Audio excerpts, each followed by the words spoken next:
All right, good morning, everybody. It's now 10:30. It's now our time here for us to continue our WMYSK online series here today. And before I officially invite our guest here today, which I'm very excited to share, so let me just first introduce myself. My name is Wesley, and we have Lawrence here today. And I would want to invite for all of you here to join our show right now. And I also like to invite for those of you here watching from wherever you are right now to like and share this post. Because at the end of this Facebook Live, we will be picking some lucky winners here who will walk away with limited touch and go Ton Mahathir touch and go card, right?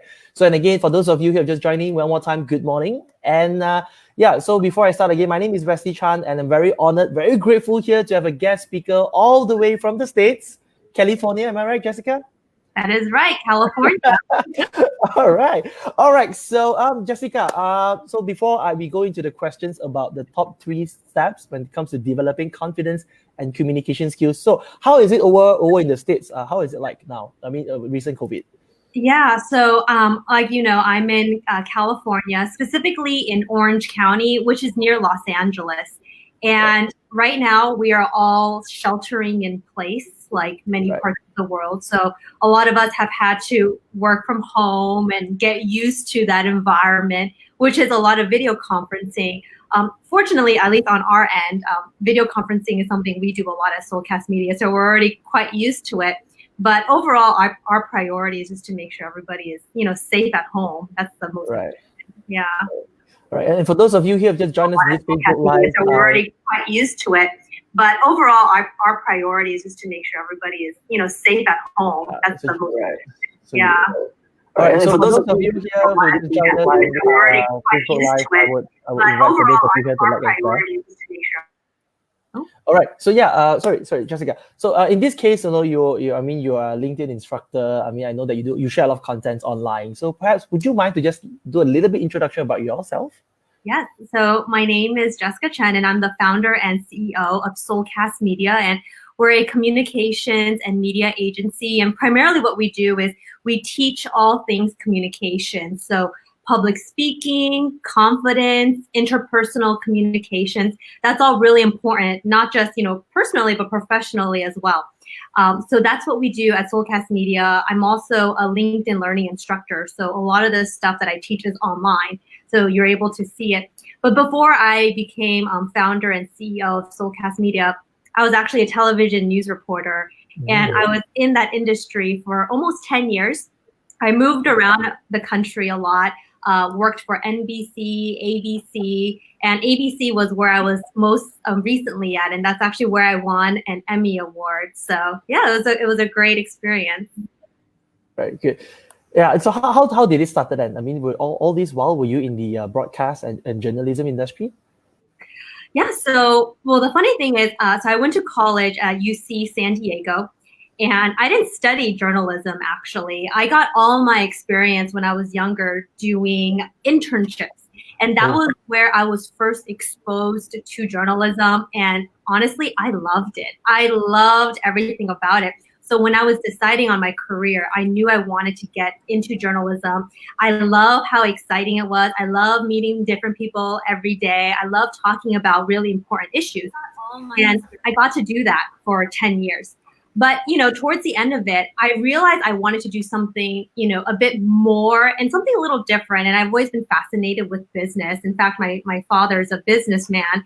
And so I got interested in starting my own company. And I thought, what's something I can teach people? What's something I can do really well? And it always came back to communications. So that's what I do today. And I actually get to help people now with their communication skill. Right.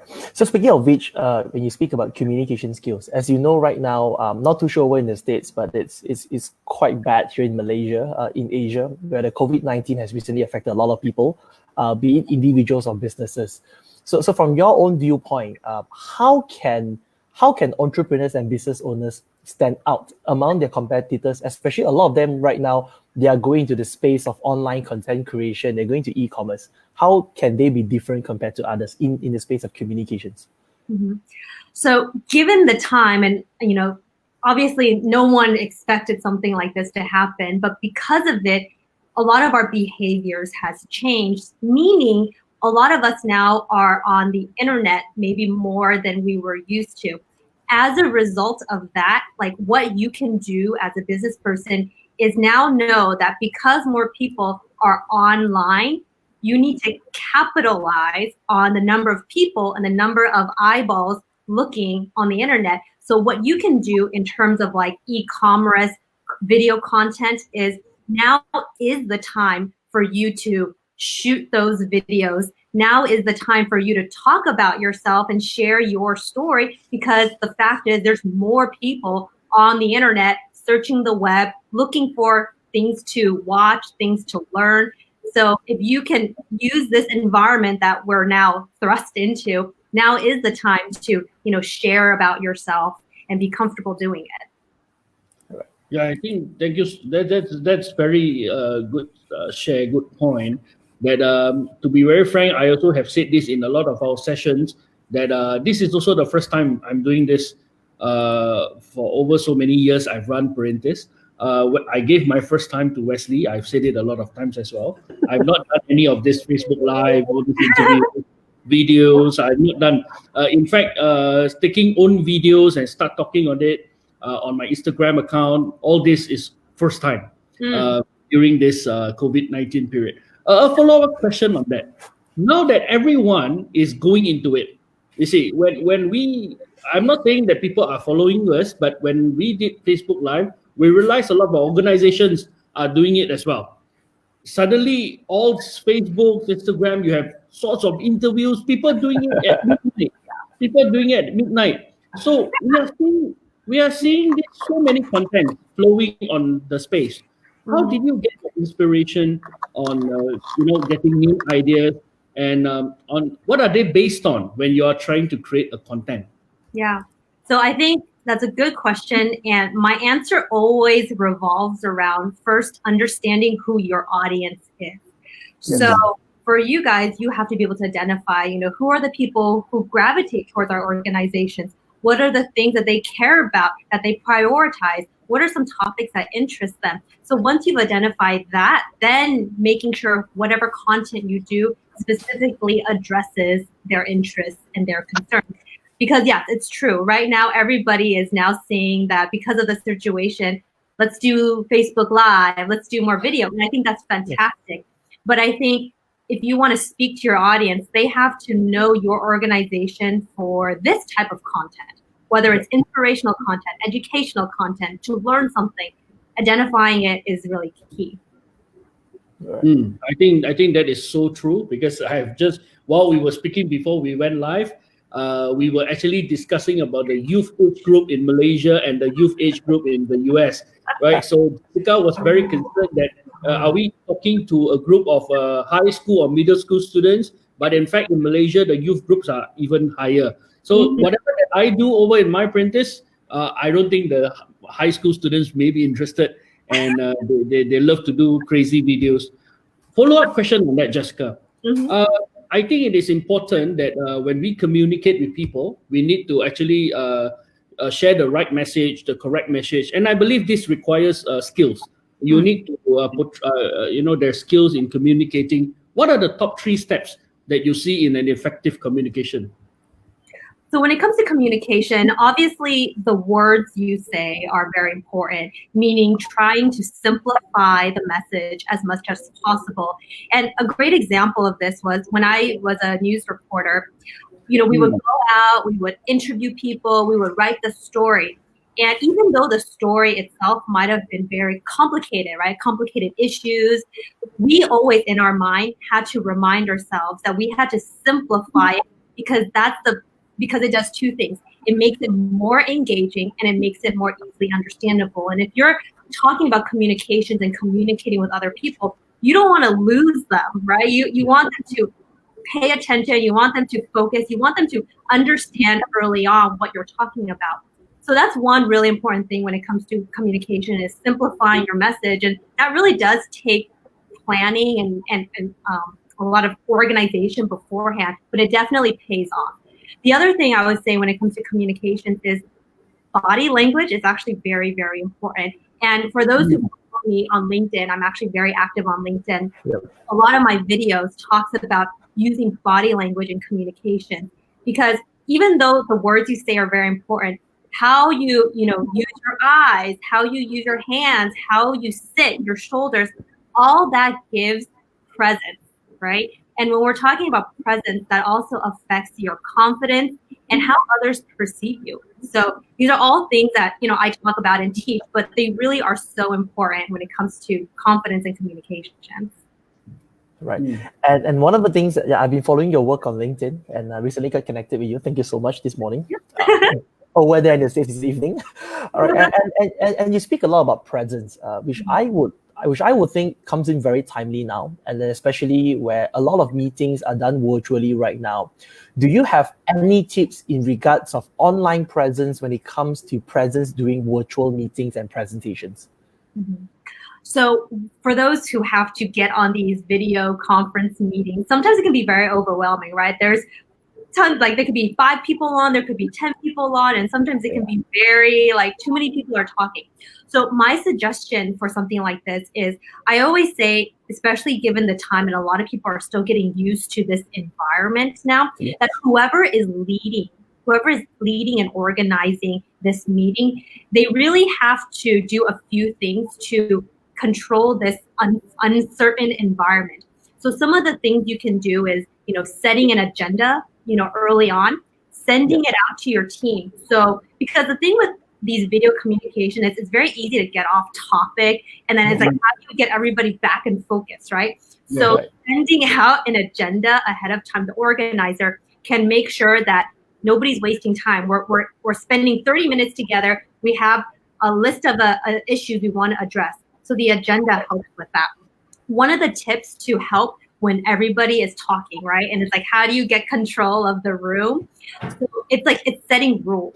So one of the rules, and as an organizer, you need to say and express this is one of the rules is if you see the organizer, wave their hand on camera, that's a sign that everybody needs to kind of quiet down a little bit, right? Because the worst thing about video conference is one person talks, the other person talks, and nobody hears each other anymore, right? Yes. So those are just some tips that we need to think about now that we haven't thought about before. Right. Thanks for that. And for those of you watching right now, and again, for those of you just recently joined in, say hi to Jessica. And again, I would like to invite all of you here to also like and share this post so we can benefit many more people out there as well. So here we go. Jessica, we have got somebody saying hi. A friend called Jana Manso saying hi to you. We have Tasmini saying hi to you as well. Hello. All right. Okay. And again, I've been watching some of your videos and you appear very confident when you speak. And so have you always been a confident communicator? No, not at all. Actually, I'm actually writing a book about this because I grew up in a very traditional Asian household. And, some of the things that I was taught growing up is, don't talk too loud. Don't express too much of your opinions. Don't stir up trouble. Just be, in Chinese, we say, just be quiet, right? So to be honest, when I started working in TV, it was a huge learning curve for me, right? Because the things that you were taught growing up that is important in a house, in a family home, doesn't necessarily translate to confidence and speaking up in the working world, right? Yes. So I really had to teach myself these things, teaching things like presence, engagement, confidence and credibility. These are all things I had to teach myself. And unfortunately, I was forced to do it because I had to be in TV. But yeah, these are all things that I had to learn. It wasn't natural. Okay. And the reason I ask you is because here in Malaysia, where youth, when I say youth, I'm referring to below 35, generally youth have issues dealing with their confidence, especially articulating their ideas, and especially during interview as well, where they feel panicked, stressful, and they can't articulate their thoughts. So what do you suggest to them on sharpening their articulation, on how they can present, or even acing the interview? Mm-hmm.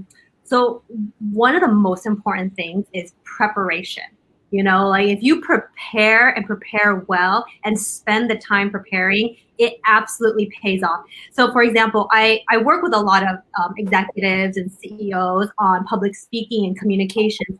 And the people that you see stand up and speak very well, speak very confidently, it didn't just happen overnight. They really truly spend hours crafting how they want to say. They first figure out how they want to come off. So once they figure out how do they want to come off, then they craft their message and they practice. The most famous CEOs you see out there, they really do practice. Don't feel like they just are naturally like that. They really put a lot of effort in. So when it comes to interviewing, if you have a goal of how you want to come off, the things you want to say, practicing that is so important. Right. So in regards of practice, and I mean, it's interesting that you have got a lot of experiences even coaching CEOs. So my curiosity will be, when you coach all these top executives, when you craft their speech, when you help them to practice the storytelling and all, would you mind to share more experience? Like, do they normally resist that, I'm the CEO, or are they normally very open when it comes to crafting their speech with you? I'm very lucky because most of the CEOs who I work with, they come to me because they're ready. So, okay. And that's and that's important for me because it's very hard for me to work with people who, resist. So every time I meet with somebody for the first time and we're getting to know each other, one of the first things I always say to them is, they have to be able to be open-minded and vulnerable. And it's not something that it's easy to ask a CEO to do, to be open and vulnerable. But I tell them it's very important for them to work with me. And honestly, I have to expect that from them in order for me to help them improve. And fortunately, actually all of the CEOs I work with say that, yes, I can promise you that I'm going to be open-minded, I'm going to be vulnerable, and I'm going to really consider your ideas. And that's how we start. Wow. I think that is very interesting that you have the opportunity to work with businesses, business owners. I have a follow-up question on that, because in Malaysia, no matter at which stage you are, a startup, a small enterprise, medium, and even large corporations, I realized that even Wesley himself, he is also a trainer by profession, teaching about presentation skills, teaching about communication. So in all levels in Malaysia, you see, we need this. Yeah. So how about your side? Which are the group of businesses that you work most with? Are they the large corporates, or are they the small enterprise or startups? Mm-hmm. It's actually a range. And I think it's great because it does give me very good perspective in terms of the fact that everybody needs help in communications. Just because you are in America running a Fortune 500 company, that doesn't mean you don't need help in improving your communications. All of the CEOs I work with admit that they need help, right? And because they know it, that's why they're willing to work on it. So, and when I say I work with a bunch of CEOs from different levels, I also work with people who aren't in that C-suite. So, and I'm working with people who are working for other people, right? And they want to learn how to be confident. And so based on, whatever level you are at your company, you also have to communicate a little differently too.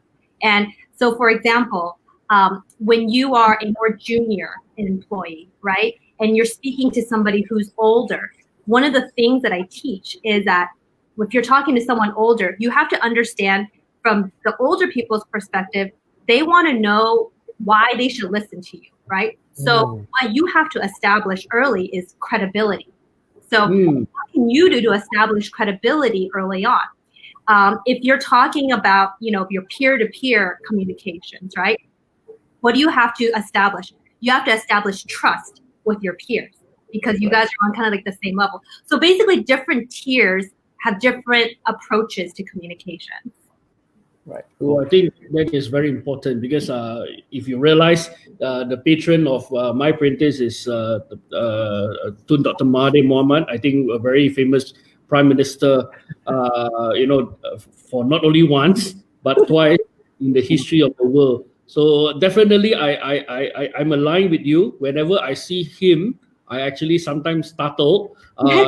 I've never think that I've prepared enough when I need to see him. 30 minutes, and I need to prepare for 3 weeks to him to make sure that I've conveyed my idea to him.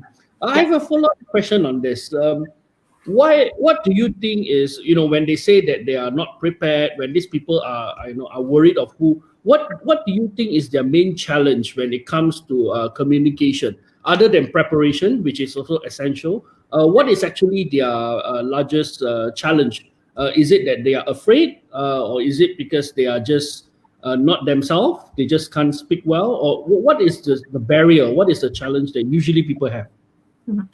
That's a great question. So I think it's actually two things. So first of it is the way people sometimes approach something, right? Like if they're talking to somebody who's their boss, right? And then suddenly, they get flustered, right? And they don't know how to recover from the situation. In that situation, I sometimes feel the problem is because that person is thinking too much about the impression they are making on other people. What you should think instead is not so much about what others are thinking of you, because that's what we say, that's the ego talking.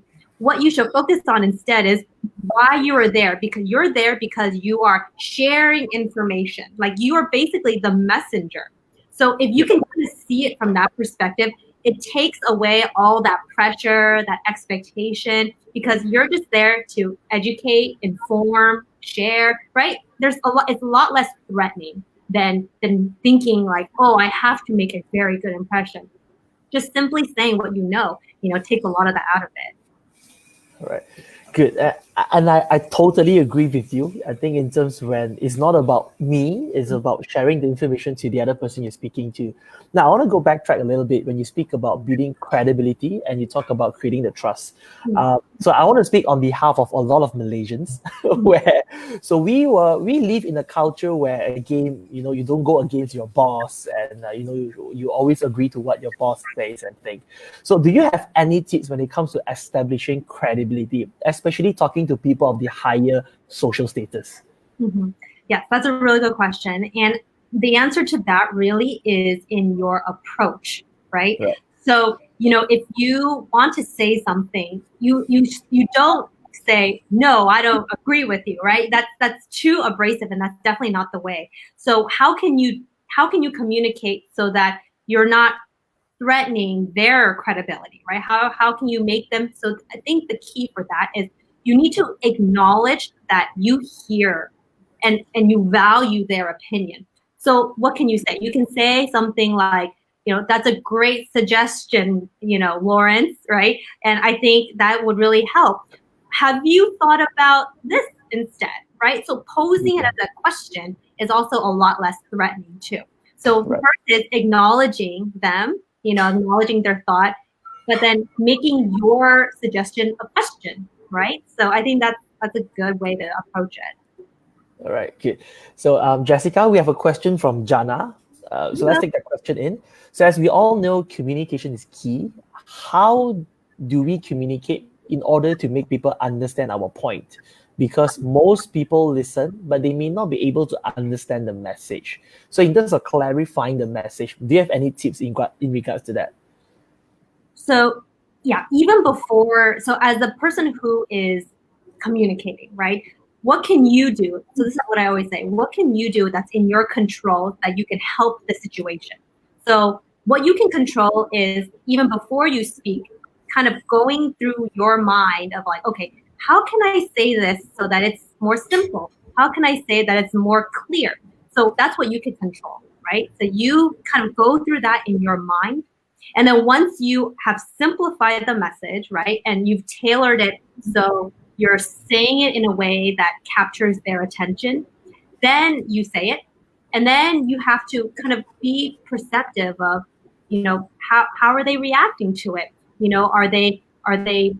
they seem against it? And so I think being very aware of other people's, body cues is also very important.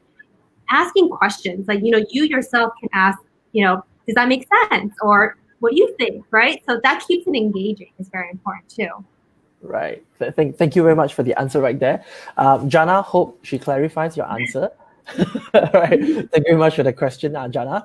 Okay, so I have another question. So you speak of which about credibility. Now, what about now we talk about peers establishing the trust? Do you have any tips in regards to establishing trust? Mm-hmm. So the thing with peers is, you have to, and this is kind of how I always it's kind of funny.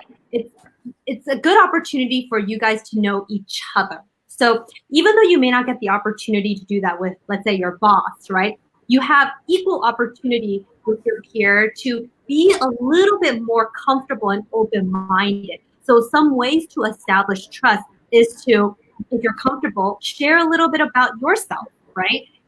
What did you do over the weekend? Did you take the kids out to the park? Being open to sharing those more personal experiences creates that bond that creates trust. So even though you may not necessarily tell your boss that you took the kids to the park, you can tell your colleagues because you guys are kind of the same, and it's about sharing and trusting each other. Right.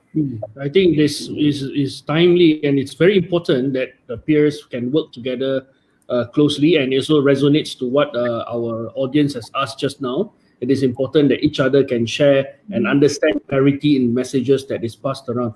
I have a very important question, Jessica. I've been following your work. As we know, we have been connected for more than a year now. I receive a lot of your emails in terms of your content, your videos.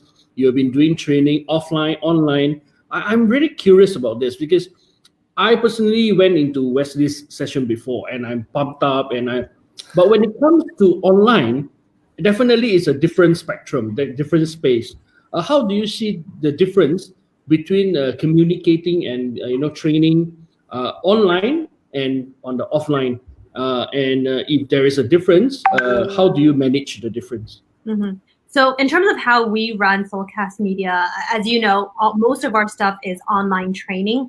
Yes. People take our courses and then they take it from the comfort of their own home, right? They finish it, they complete it at their own pace.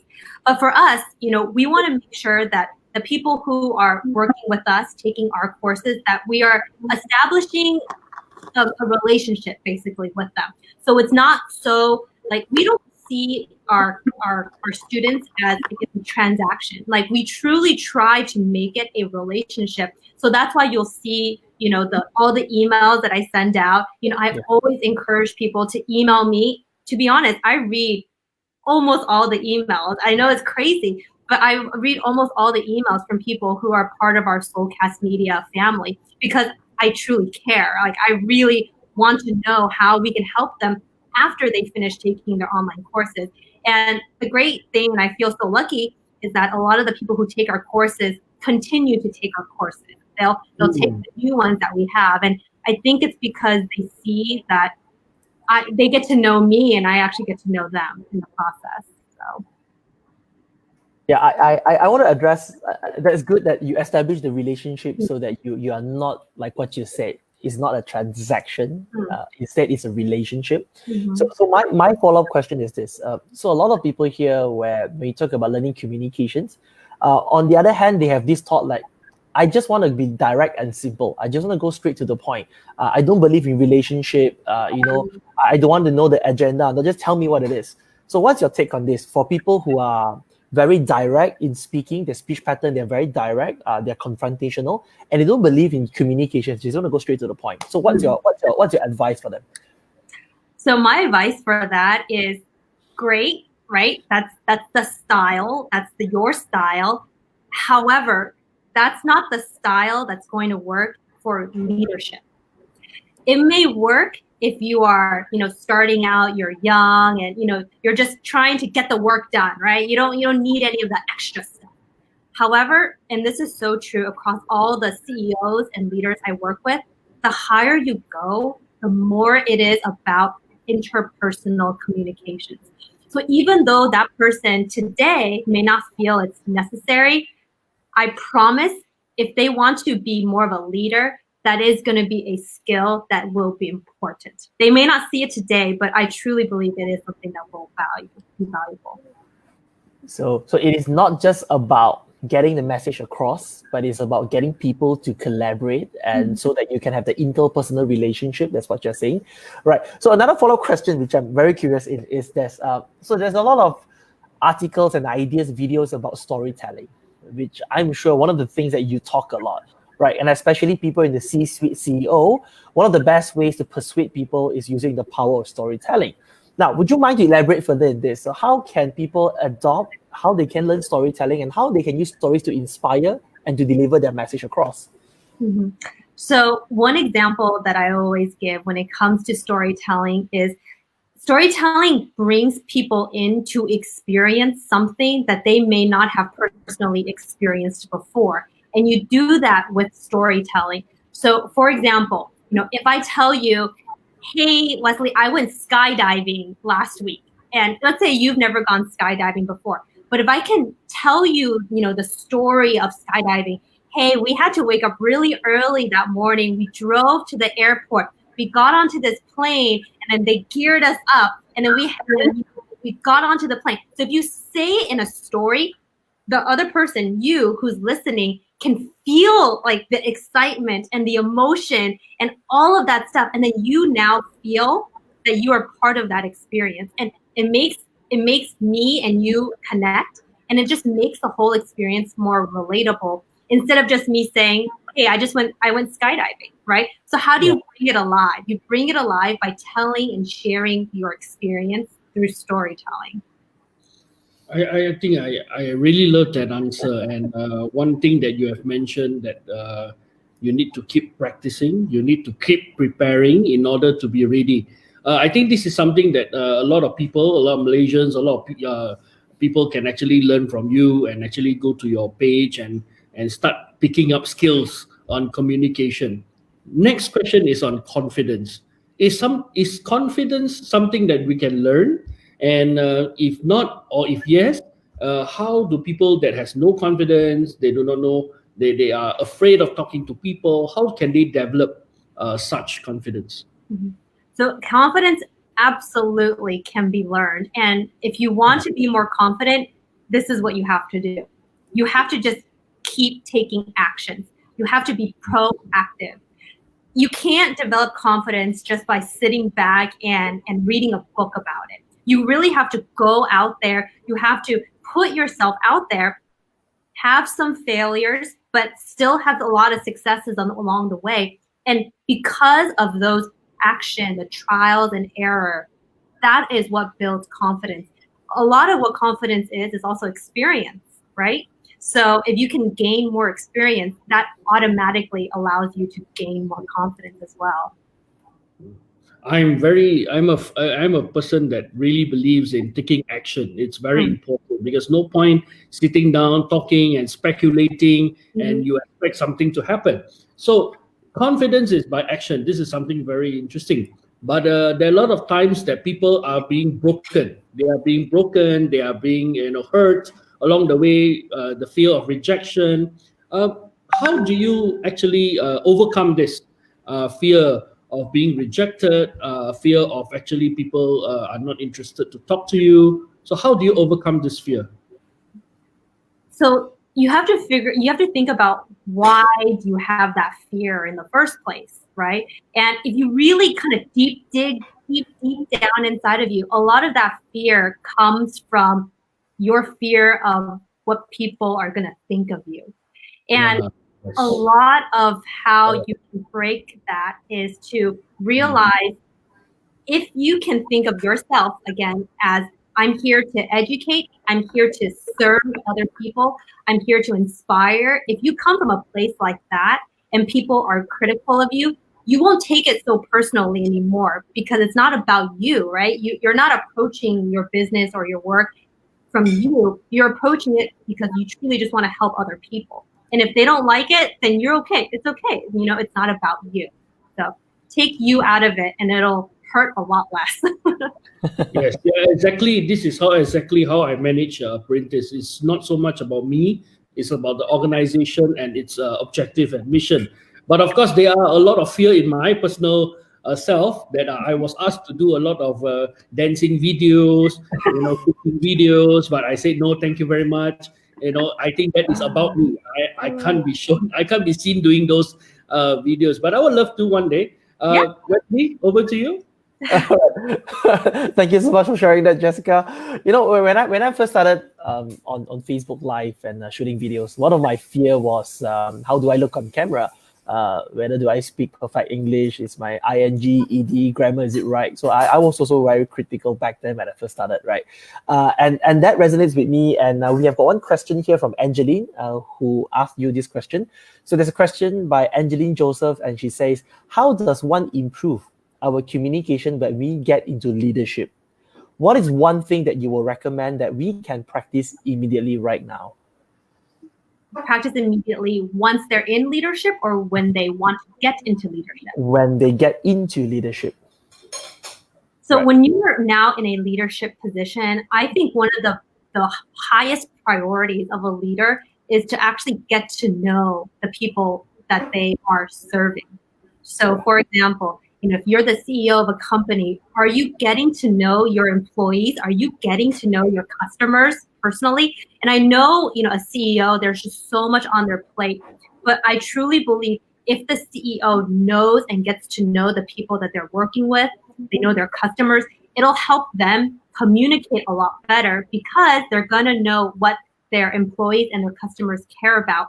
And if you're a leader, the only thing your employees want to know is that you care about them and then you have their back, right? And you're going to be there, you're going to support them. So you're able to do that if you get to know the people that you are serving. Right. So in this case, I want to follow up. So in Malaysia right now, we are currently having lockdown where we have this movement control order. So we can't step out from our house. So we are all working from home. So in regards to getting to know your people, your clients, and your team, do you have any actionable, specific strategies that you will recommend on how they can do so?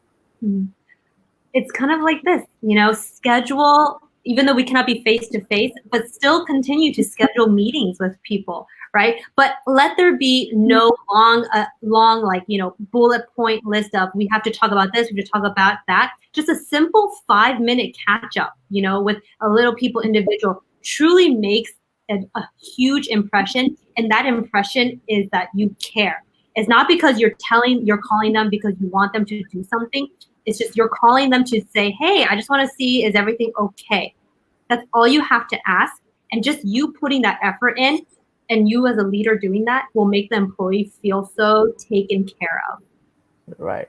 So it's about reaching out to them and well wishes, asking their regards, greet them. So it's about being vulnerable, approaching, being proactive, execute, and to reach out to them. Absolutely. Right. Yeah. Sending a text message, just thank you for your effort this week. That makes a huge difference. Good. I think it comes in very timely to a lot of business owners or even people watching over Facebook Live right now, where we have a lot of time here in Malaysia and we really have a lot of time. So we're all working from home. So we can save the traffic jam time, we can save the traveling time. And yeah, we're all at home, right? So why not the hours that we got stuck in a jam before MCO? We can use this to text people and to reach out to them. Right. So Angeline, hope that she addressed your question. So there's someone called Jeffro Ong. He says that confidence is developed by being proactive. The more you do, the more experience you get, the more confident you become. All right. So he totally agreed with what you said. Jessica? All right. So here we go. Any one of you here, if you have any questions, do feel free to just drop your questions here. And also, Jessica, so we were having a little chat before the Facebook Live started. And you told us that you wanted to give something special to My Parentis, and you want to reach out to people to help people to become better, more confident communicators. So why not? So what do you have for us? Yeah, so even when you guys asked me to come on, like me and my team, we were thinking about, okay, what is something that we can offer? So we do a lot of communications courses online, and we have a bunch that people can choose from. But we are actually able to offer a really good promotion for those who are interested in taking the course. 40% off, and honestly, wow. It never is that much. The people, all you have to do is there's a link. Maybe we can post it after this Facebook Live. But once you click that link, if you pick the course you want to take, and at checkout, you just type in the promo code, MyPrentice, 40% off will be automatic. Right, that's the link. Yeah. So the promo code is MyPrentice, and you get 40% off. And hopefully, we have some time now, and now is the time to improve our communication. All right. Would you mind to share what would you cover in this Thinkific? What would you cover in this module? So there are actually the three most popular courses we have. The first one is all about presenting. So we called it our Mastering Powerful Presentation course, and that teaches you how to be a better and more confident presenter. So if for those who are more interested in public speaking, that one's a really good one. The other one is focused on nonverbal communication, so body language. And the reason why we developed a whole course on that was because we truly believe body language and nonverbal communications is very important. So that's our second course. And the third course that's really popular is one that is called Art of Communicating. And that one is more about teaching how you can understand communications for yourself so you can improve. So those are the three people can choose from. They're the three most popular. And if you type in My Apprentice in the promo code, you get 40% off. Yeah, you pronounce it very right. My apprentice. Just before the show, she was asking me how do we pronounce apprentice, right? Because it's a Bahasa term, it's not an English term, right? Okay, so who is this for? Who will be who would you think will benefit the most? Do you have a specific target audience? It's actually geared towards professionals. I mean, that's truly that's our audience. That's the people I work with, and it's those who are wanting to become a leader, or even those who are already in leadership positions. It's just for them to think about communications.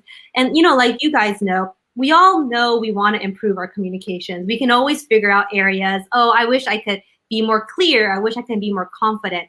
But a lot of people just don't take the action to learn. So my hope is that, with these courses, we make it easy, we make it interesting. I'm the one teaching them. So we hope that people take them, they'll actually get to learn. And like I said, once you enroll in the course, you essentially, get to know me, I get to know you, and it's more of that relationship we now get to start build together. Right. All right. Good. Thank you very much for that. And again, it's 40% off. Right. Thank you very much for that. For those of you watching right now, so it's there. Soulcast Media, thinkific.com. And then promo code of My Apprentice, you get to enjoy 40% discount. All right. It's off. Right. So Jessica, unfortunately, we're almost coming towards the end of our interview. And just before that, because David Young says Jessica's face is glowing. Right. So drop a comment there. Right. You got a fan here. All right. So Jessica, do you have any last advice or any words of encouragement to our fellow friends watching over this Facebook Live right now? Mm-hmm.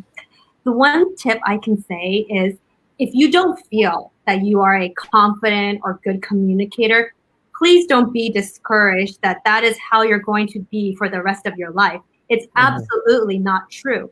And I confidently can say that because I came from that mentality too. When I was young, I used to admire people who can talk so well, who can present themselves so well. And I always wondered how that was possible.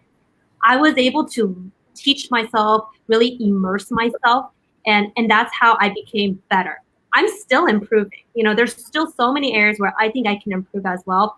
But as long as you put the action and the work in, you will see the results. I promise you.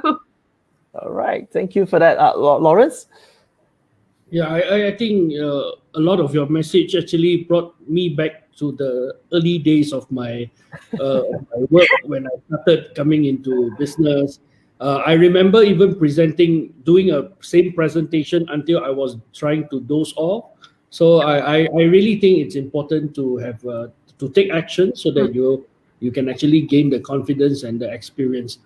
Jessica, thank you so much for coming and virtually welcome to Malaysia virtually. And I hope one day that you will be coming over here and share your experience with people. And again, I hope that you stay safe in California.